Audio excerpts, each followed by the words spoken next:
बोले श्री बांके बिहारी लाल की जय। गुरुर्ब्रह्मा गुरुर्विष्णु गुरुर्देवो महेश्वरः गुरुर्साक्षात् परब्रह्म तस्मै श्री गुरुवे नमः। जय जय श्री राधा रमण, जय जय नवल किशोर, जय गोपी चित चोर प्रभु, जय जय माखन चोर।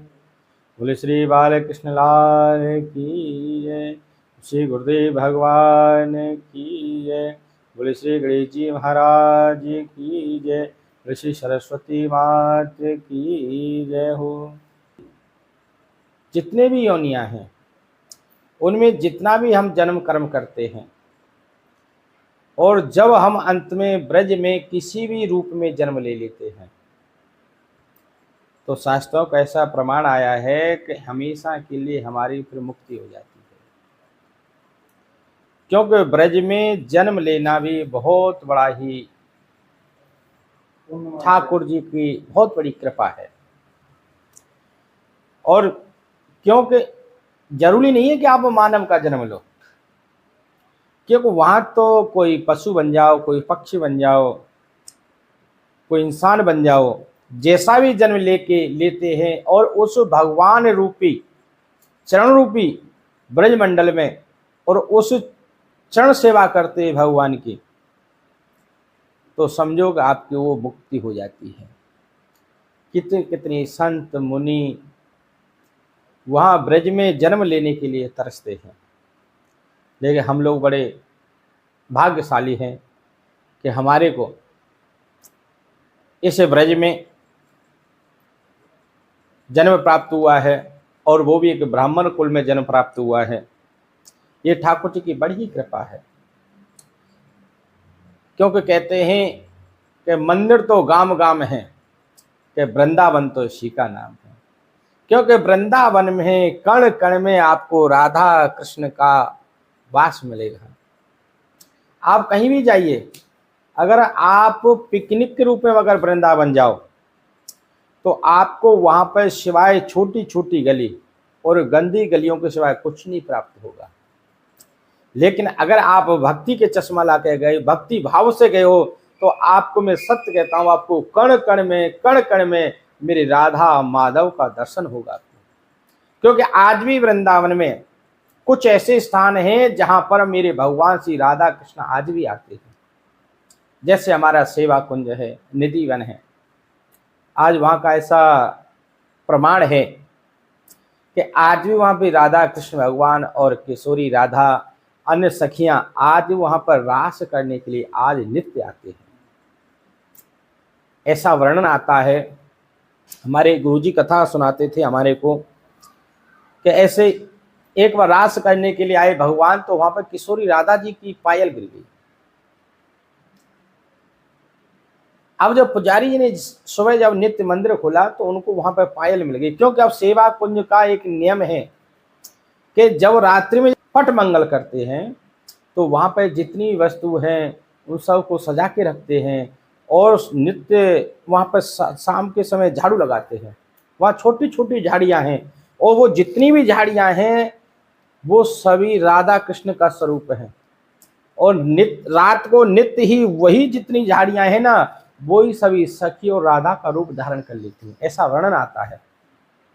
और वहां का नियम है, अगर कोई वहां पर जीव रात को रुकता नहीं है, और अगर कोई जीव रुक गया तो या तो पागल हो जाएगा या वो पत्थर की मूर्ति बन जाएगी। ये पृथक प्रमाण है।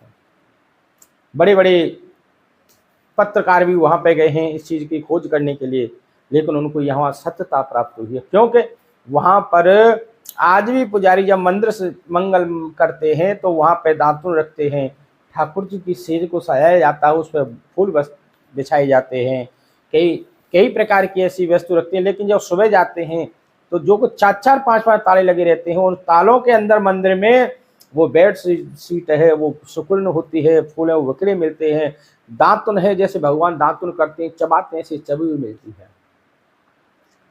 ऐसे कई प्रमाण हैं। तो आज ऐसे ही पुजारी जी ने देखा कि आज मैं धन्य हो गया, बोले आज मेरे को ये पायल मिल गई। किशोरी राधा जी घर गई और उन्होंने घर पहुंच के जब देखा कि मेरे एक पैर की पायल गिर गई है।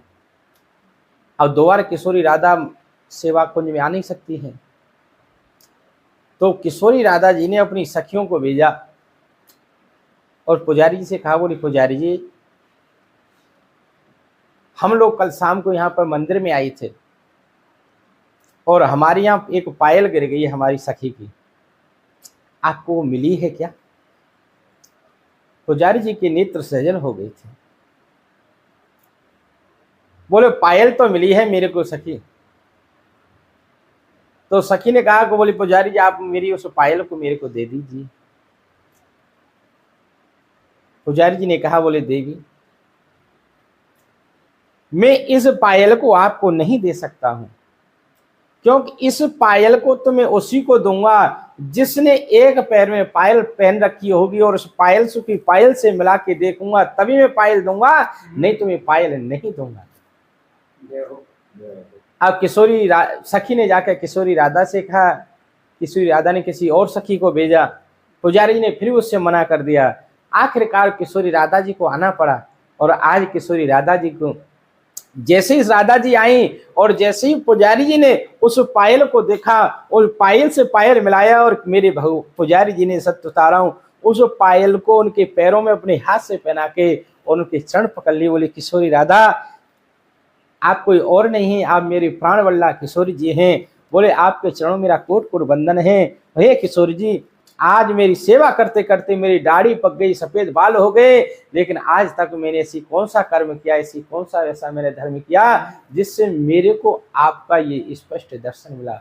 बोले किशोरी जी आप ऐसी कृपा करो, आप ऐसी कृपा करो कि आज के बाद मेरी किसी भी भोग वासना में किसी भी प्रकार में मेरी आसक्ति खत्म हो जाए, मैं आपके चरण रूपी सेवा का ही हमेशा स्मरण करता रहूं, इसमें बंधन करता रहूं और मुझे कुछ नहीं चाहिए। तो सज्जनों किशोरी राधा जी ने उनको अंग में भर लिया और पुजारी जी से कहा, बोले पुजारी आप धन्य हो गए, आपने जितनी भी सेवा की है, जितना भी भजन किया है, जितना भी तप किया है, आज आपको उसका पूर्ण फल प्राप्त हो गया है। तो सज्जनों ऐसी बात नहीं, आज भी हमारे वृंदावन में, हमारे मथुरा में, हमारे नंदगाम में, हमारे बरसाने में आप भी आज भी मेरी राधा माधव आज भी नित्य कण कण में निवास करते हैं।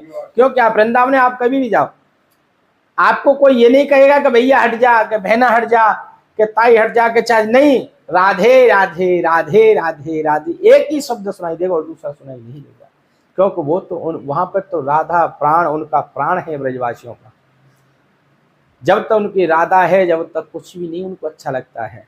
क्योंकि आपने देखा हुआ हमारे वृंदावन में आज आपके यहाँ पे तो कई देवी देवता रहते हैं, ऐसी बात नहीं, सभी पूजनीय हैं, हमारे जितने भी देवी देवता हैं सभी पूजनीय हैं, लेकिन हमारे ब्रजवासियों के तो एक ही प्राण वल्लभ है, एक राधा और एक कृष्ण, इसके सिवा वो किसी को नहीं मानते हैं। क्योंकि अभी भी आपने देखा जन्माष्टमी का प्रोग्राम गया, ऐसा कोई भी हमारा ब्रजवासी नहीं है, कोई किसी की दुष्ट आत्मा की तो कह नहीं सकता हूँ, ऐसी बात नहीं है, जहाँ देवता है वहाँ राक्षस भी निवास करते हैं, लेकिन हमारे ब्रज में ये नियम है कि इस जन्माष्टमी के दिन हमारे ब्रज में कहीं अन्न नहीं बनता है। अब कोई हारी तकलीफ है तो वो एक अलग चीज है, लेकिन छोटे से लेके बड़े तक वो सभी व्रत करेंगे और महाराज बड़े उत्साह से, बड़े प्रेम से, बड़े भाव से मेरे कृष्ण भगवान का जन्मोत्सव मनाएंगे और फिर दूसरे दिन बहुत अच्छी तरह से नंदोत्सव मनाते हैं, बड़े भाव से, बड़े प्रेम से। सभी लोगों के यहाँ पूरी पकवान बनते हैं, अच्छे अच्छे वस्त्र, जिसकी जैसी भी शक्ति परमात्मा देता है, ठाकुर जी देते हैं, उसी प्रकार से वो करते हैं।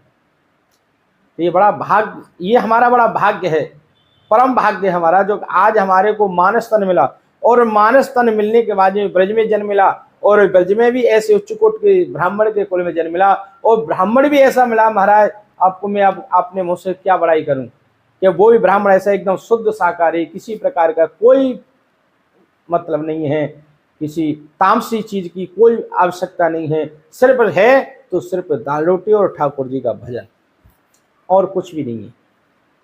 वो भी ठाकुर जी का भी जो भी प्रसाद मिल जाता है उस प्रसाद को स्वीकार करते हैं, ठाकुर जी की सेवा करते रहते हैं। और ठाकुर जी की सेवा के अलावा संसार में कुछ है भी नहीं। श्री बिहारी जी का जन्म तो सज्जनों ऐसे स्थान पर हुआ कि आपको क्या बताएं, जहां पर चोरों को बंदी बना के रखते हैं, जेल में। और बलराम जी का जन्म हुआ नंद बाबा के यहाँ पे, लेकिन बलराम जी वसुदेव जी के ही पुत्र हैं, क्योंकि ऐसा वर्णन आता है कि रोहिणी जी जसोदा मैया की बाल्यावस्था की सखी थी, सहेली थी। तो जब देवकी से विवाह हुआ वसुदेव जी का, तो आकाशवाणी हुई, अरे अरे कंस, जिस बहन को तू आज विदा कर रहा है इसी का अष्टम गर्भ तेरा काल होगा। जब ऐसा आकाशवाणी हुई तो कंस ने सोचा कि मैं काल देने वाले को ही नहीं छोड़ूंगा तो काल आएगा मेरा कहां से। तो मानी ऐसा है, आज मैं देवकी को ही नष्ट कर देता हूं। तो साहब वसुदेव जी ने बड़े ही विनम्रता पूर्वक कंस से निवेदन किया, बोले महाराज आप तो बहुत बड़े महारथी हो, और आप जानते हैं कि विवाह के समय कन्या एक लक्ष्मी का स्वरूप होती है, और आपने तो आज देवकी का कन्यादान किया है आपने हाथ से, और अगर आज आप देवकी को मार दोगे तो संसार में आपके प्रति बड़ी ही गलत बात फैल जाएगी कि लोग क्या कहेंगे, कितना बड़ा महारथी था और उसने एक अबला नारी को, जो कि विवाह के समय वो एक लक्ष्मी का रूप थी, उसको उसने मार दिया। आपके चरित्र पर बहुत बड़ा कलंक लग जाएगा। बोले प्रभु आप ऐसा मत करो। बोले आप एक बात बताओ मेरे को, बोले आपको देवकी से डर है या देवकी के गर्भ से? बोले देवकी से तो मेरे कोई डर नहीं है, देवकी के गर्भ से डर है। बोले मैं आपसे वचन देता हूं कि देवकी के जो भी गर्भ से जो भी कन्या होगी या पुत्र होगा, जो भी बच्चा उत्पन्न होगा, मैं आपको वचन देता हूं कि मैं उस बच्चे को लाके आपके सौंप दूंगा, चाहे आप उसको मारना चाहे आप उसको छोड़ना। लेकिन कंस ने कहा वो तो ठीक है, लेकिन ऐसे हो सकता है कि आप कोई छल कर दो। तो सोई कंस ने क्या किया कि देवकी और वसुदेव दोनों को जेल में डाल दिया। अब जेल में डाल दिया, इधर रोहिणी जी घर पे थी, घर पे उनको बड़ा कष्ट हुआ। तो रोहिणी जी ने सोचा, बोले मैं ऐसा कोई विचार करूं, कैसे मेरा यहाँ मन नहीं लगता है, क्या करूं क्या न करूं। तो उनकी बचपन की जो सहेली थी जसोदा मैया, आज जसोदा जी के पास में पहुंच गई, और वही वसुदेव जी जेल में रह रहे हैं, देवकी जी जेल में रह रही हैं, और वहीं पे मेरे भगवान का प्रादुर्भाव हुआ। इधर नंदगाम में नंद बाबा के यहाँ पे जो रोहिणी रह रही थी, उनके भी एक पुत्र हुआ। बलराम जी हैं जो ये शेष अवतार हैं, ये लक्ष्मण जी के लक्ष्मण जी का अवतार है बलराम जी। तो कई जगह ऐसा भाव भी आता है महाराज जी